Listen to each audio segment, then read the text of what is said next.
ururka Tayo oo fadhigiisu yahay magaalada Buuhoodle ee xarunta gobolka Cayn iyo waliba sidoo kale qaar ka mid ah gobolada dalka Soomaaliya ayaa maanta shahaado sharaf waxa uu guddoonsiiyay garaad jaamaca garaad cali garaadka guud ee gobolada SSC oo ku sugan magaalada Saxdheer ee xarunta gobolka Sool ayadoona xubno ka tirsan ururka Tayo ay ku booqdeen hoyga uu ka degan yahay magaalada Saxdheer oo hogaaminayo gudoomiyaha ururka Tayo iyo waliba sidoo kale afayeenka waxaana garaadka shahaado sharafta guddoonsiiyay gudoomiyaha ururka Tayo Cabdirasaaq Cabdulqaadir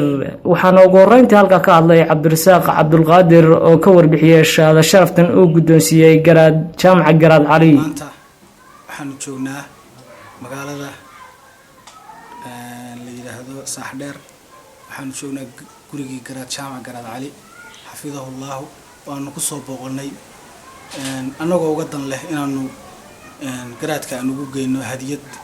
shahaado sharaf ah waanu ugu talagalnay inaanu wax qabadkiisa xagga nabadda iyo ummadda Soomaaliyeed sida uu nabadda ugala shaqeeyo horumarkeeda u jecel yahay ugu niyadsan yahay markasta uu Soomaalinimada ugu taagan yahay wakiimalti dawladda Soomaalinimada in wada deeqda hadalka dartiis baa waxaan adkaysan weynay oo aan niyadeeda ka soo gooday inaanu qofka yaga wanaagsan aanu nahno wad mahadsan tahay ku dayashada mudan si ummadda jiilka Britooda ay ugu dayato haddana waxaan joognaa guriga garaadka sababtaasaan u joognaa waana soo booqanay waana ku faraxsanahay inaanu garaadka soo booqano aanu ugu nimaadno gurigiisa anagoo ah ururka dhalinyarada ee Tayo Youth Voluntary Organization Buuhoodle ما شاء الله وأنا فرحنا بقولك وبقول قرقي كرات جامع كراعي كرات جامع كرات الجود يقول له صور سناقي عين يطلع وأنا أقول من هالكن إن أنا كوجدون سينو شهادة شرف ومتيستي كنا متيستي كشقينتا تنت جود يعني بتقولي ذا مت الصوماليات أتان أنا وأه أورك الرياضة Tayo Organization Tayo Youth Organization سدرتيد أنا جو حياتي يعني jeedkayguna uu ahaa inaan ku dhiirigelino waxqabadkiisa garaadka kuna taageerno kuna boorino tusnana ummadda Soomaaliyeed haddana dhalinyarada Soomaaliyeed aan ognahay qof kasta oo Soomaaliya oo danta guud iyo horumarka ummadda ka shaqeynaya inaanu dareensanahay ka horumarkooda iyo horumar la'aantooda dib dhacooda wadana inaan la socono aan ognahay aan la xisaabtamayno iyaduna ugu dambeyntii oo halka ka hadlay garaad jaamaca garaad cali asagoona ururka u mahad celiyay iyo mas'uuliyiinta ka socota sheegayna inuu la shaqeyn doono ururka Tayo bogaadinaya ururka Tayo Youth Voluntary Organization xaruntoodu uu yahay Buuhoodle ilaahay hadduu ku roon yahay u taagan arrimaha horumarinta nabadgelyada deegaanka waxaana mahadinayaa shahaado sharaftan ay ilaahay hadduu ku roon yahay ila soo qasdeen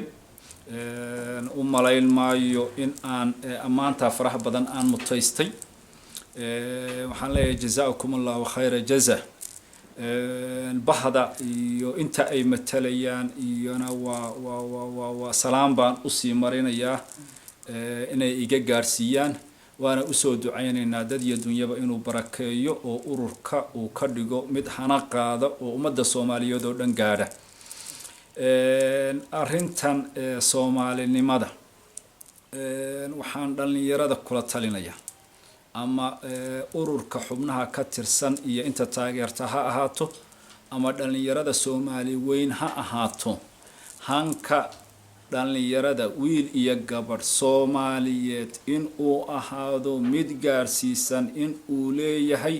deegaanka ugu ballaaran deegaamada Afrika